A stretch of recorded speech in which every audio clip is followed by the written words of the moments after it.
задно бедро на машина.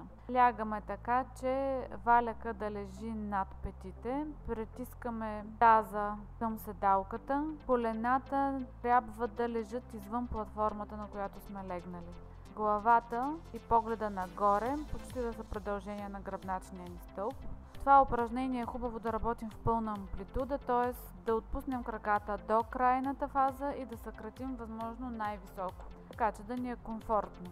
Хубавото на това упражнение е, че работи и в негативна фаза, т.е. на изправенето можем да забързаме, а при свалянето можем да забавим леко движението надолу. Издишваме на усилието. Позволява се в последните няколко повторения да отлепим таза от седалката. В този начин допълнително съкращаваме мускулите в задното бедро. Концентрираме се върху упражнението и следим за това да работи всеки един мускул. Цяла пълна амплитуда.